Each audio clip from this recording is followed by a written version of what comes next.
It's the real news. I'm Dharna Noor. For years, analysts have warned that the climate crisis is a threat to national security. The United States spends more on its military now than at almost any other time in history.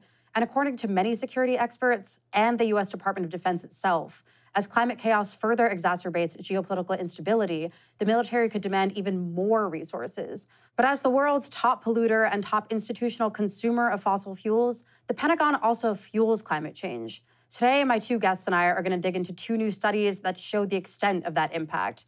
Now joining me is Nita Crawford of Boston University. She is a co-author of Pentagon Fuel Use, Climate Change, and the Costs of War. Also joining me is Patrick Bigger of Lancaster University. He is a co-author of another new paper, Hidden Carbon Costs of the Everywhere War, Logistics, Geopolitical Ecology, and the Carbon Bootprint of the U.S. Military. Thank you so much for being here, both of you. Great to be here. Thanks. So, Nita, let's start with you. Your new study found that in 2017, the Pentagon's greenhouse gas emissions were actually greater than the greenhouse gas emissions of entire countries like Sweden or Denmark. What does the Pentagon consume all of these fossil fuels for? And how does it produce so many emissions? Well, quite simply, it's a huge institution. And think of it this way. It's like a multinational corporation with 500 military bases in the world. Many thousands of buildings, not to mention ships, aircraft, tanks, which use enormous quantities of fuel. So one plane can get 5 gallons per mile, not miles per gallon, but gallons per mile, if you were thinking in terms of standard fuel economy. So it's quite easy for one of the largest institutions in the world to use that much fuel, especially because they use extremely inefficient, from the perspective of fuel economy, vehicles for transportation.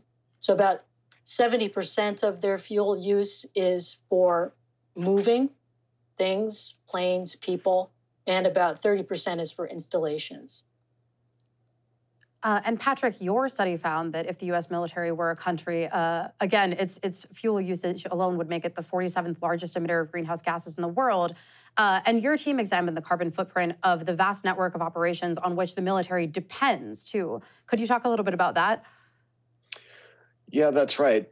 So what we looked at was a somewhat obscure sub-agency called the Defense Logistics Agency and the Sub-Agency for Energy, which is buried in a kind of nondescript office building in Fort Belvoir, Virginia, where they coordinate every gallon of fuel, or just about every gallon of fuel that we found in our study, sourcing it, procuring it, distributing it, and then ultimately delivering it to its place of consumption all over the world at all those military bases that Nita talked about, at domestic and international locations. And what we found was their primary consumption was in aviation fuel, which is the most damaging kind of fuel in terms of greenhouse gas emissions and carbon dioxide emissions and its contribution to the climate crisis. And how have they been able to get away with this? Nita, we can start with you. How have they been able to sustain such a huge role in fueling the climate crisis? You write, for instance, that the Pentagon is exempt from the UN climate accounting process. How and why? Well, that was one of the things that the United States did when it participated in the negotiation for the Kyoto Protocol. It specifically exempted military bunker fuels and the military's activities in war from being counted as part of the overall emissions.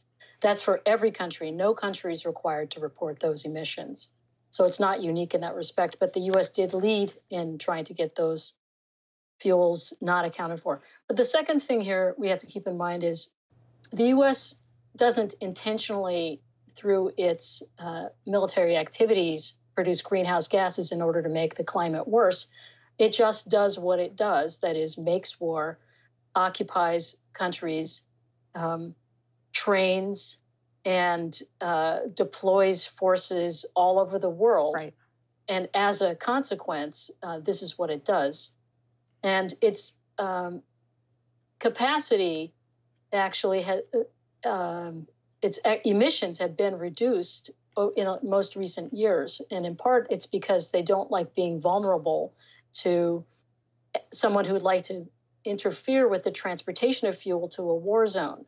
So they've moved towards decreasing their vulnerability. But as you both sort of note, despite this giant role that the Pentagon plays, it's often overlooked in studies of the climate crisis, in scholarship about the climate crisis. Nita, in your study, you wrote that the U.S. military has emitted the equivalent of 14 million passenger vehicles on the road per year. But Patrick, just to back up, or to follow up on that, rather, in a piece that you wrote about your new study for The Conversation, you say it's no coincidence that the U.S. military emissions tend to be overlooked in climate change studies. It's very difficult to get consistent data from the Pentagon and across U.S. government departments. What makes it so difficult? And then how did your team manage to get your hands on that data? Well, I don't know that it's necessarily any more difficult to get your hands on energy data than any other kind of data. It's just that, as we've seen with other efforts to audit the Pentagon that have failed miserably, over the last 40 years now and continue to fail, it's really just hard to keep track of how much stuff is consumed by such a sprawling, massive institution that has its operations all over the globe and often has an incentive to hide what it's spending on different categories and different types of kit. So what we did was to do a Freedom of Information Act request for every gallon of fuel that the Defense Logistics Agency Energy procured from 2013 to 2017, just to get a snapshot of those purchase records to see kind of what it looked like. And we've not even gone into doing the work of comparing that to what the publicly available data shows. But just from our little FOIA hunt, we think we found some pretty interesting data that really shows the extent of the Pentagon's contribution to climate change. And just to follow up on that, you wrote that the Defense Logistics Agency's energy unit was, quote, the invisible hand of imperialism. Talk a little bit more about what role they play in energy procurement for the U.S. military. Everything top to tail. So everything from individual fuel purchase cards that are given out to individual folks when they need to fill up their trucks on base, to contracting with the regional distributors, both domestically and abroad. So there's probably some gallons here or there that escape our accounting of it, but the vast majority of what they buy has to go through DLAE in one form or another, to the tune of 14 million gallons of fuel per day that DLE handles, worth somewhere in the neighborhood ultimately of $8 billion a year just on fuel. And so for both of you, the Pentagon often testifies to its concern about the national security impacts of the climate crisis. Here's a quote from former Principal Deputy Undersecretary of Defense, John Conger. He's also the former Assistant Secretary of Defense for Energy, Installations, and Environment. And now he's the director of the Center for Climate and Security. So DoD has a lot of bases. DoD has bases across the world in every climate zone. They have bases on the coast, they have bases inland, and they all face different problems. And climate change can affect each one in different ways. And so whether it's an island in the Pacific, it's structures on the permafrost in Alaska, or if it's coastal facilities in a place like Norfolk, where they're building their piers higher because of sea level rise today. All of those impacts affect DoD's ability to do its job. Right. So the bases will have to respond. Then on top of that, again, studies show that climate change fuels global unrest. For instance, many argue that drought worsened by the climate crisis led to mass migration and unrest in Syria. So the military is, as you found, both of you, fueling the climate crisis, but it's also concerned about responding to the effects of the climate crisis. And many say it might demand more resources to further respond to that kind of conflict. Could you talk about these contradictions? Nita, let's start with you. Well, I think there are two kinds of contradictions. The first is that the Pentagon uses fuel to protect access to Persian Gulf oil, which it's increasingly clear that the United States and other countries are less dependent on. Right. So that's the first contradiction. The second is the fact that the United States is actually making the climate crisis worse by using so much fuel. And instead of looking to reduce the fuel consumption, the United States is preparing to use more fuel to respond to climate crises, including potentially war. And Patrick, I'd like to ask you the same question. How do you square the Pentagon's attempts to respond to the climate crisis and adapt to it with its contributions to that very crisis?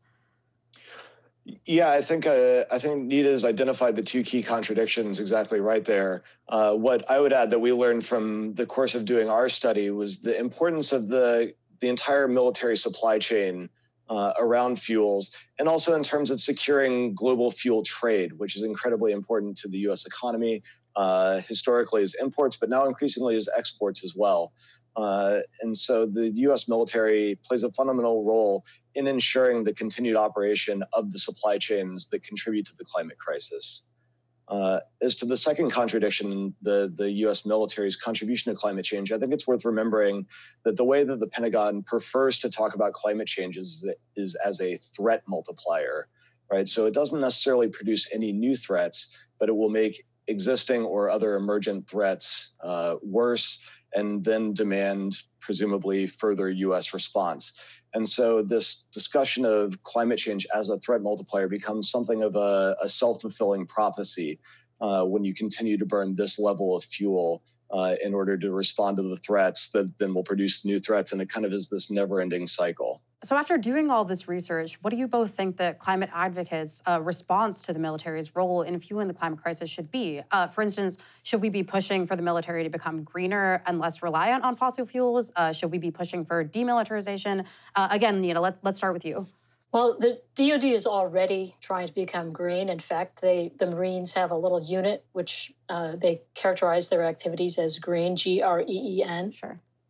But I think that those efforts, even though they have led to some decreases, are not significant enough. What we need to see are three kinds of activities. First, the U.S. should rethink its commitment to the Persian Gulf, and that means the 1 to 2 aircraft carriers that we've got there at all times, protecting fuel access through the Strait of Hormuz. The second thing is that the United States should reduce its overall pattern of bases and infrastructure. We should be thinking about closing those bases or moving the bases that are vulnerable to climate disruption or extreme heat or rain or other weather events or sea level rise.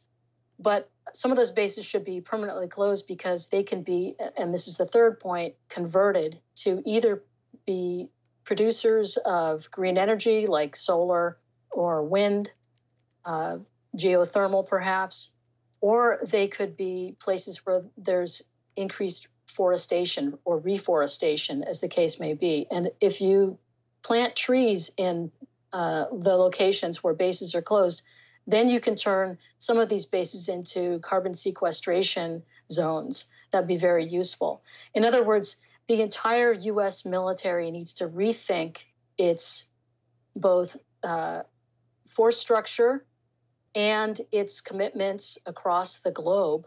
And then thirdly, engage in conversion. And Patrick, in your piece for The Conversation about your new study, you essentially say that we need to advocate not for greener military presence, but for less military presence overall, globally.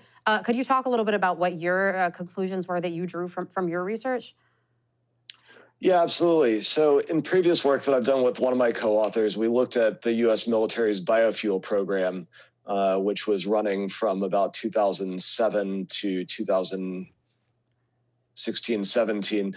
And a lot of good work got done in coming up with third generation biofuels that could come from a variety of feedstocks and then just be used in existing military hardware. But that was really dabbling, kind of the way that we put in the conversation piece is dabbling at the edges of the war machine. It's good that we have these kind of technological advances, but at the end of the day, it's not really doing much, if anything, to decarbonize the military. And so I think that a lot of what Nita said is very sensible. At the end of the day, I think we just need a massive drawdown in military spending. And that money needs to be reappropriated towards any number of goals that we could align with the Green New Deal or not. It doesn't have to come under that rubric, but that money could be better spent doing any number of things. And we can think about this as the sort of peace dividend that never emerged after the Cold War. Military spending stayed relatively equal or even went up. And now we need to recognize that we are in the midst of an extremely serious environmental crisis. And so the Pentagon resources need to be redirected elsewhere in a way that isn't going to kind of continue producing existential threats for everyone on Earth. All right, well, as we see what the responses to both of these studies and see, of course, what the policy responses are to this giant role that the Pentagon plays in fueling the climate crisis, we'd love to talk to both of you again. Thank you so much for your work, and thanks for being on today. Thank you very much. Thanks so much for having us. And thank you for joining us on the Real News Network.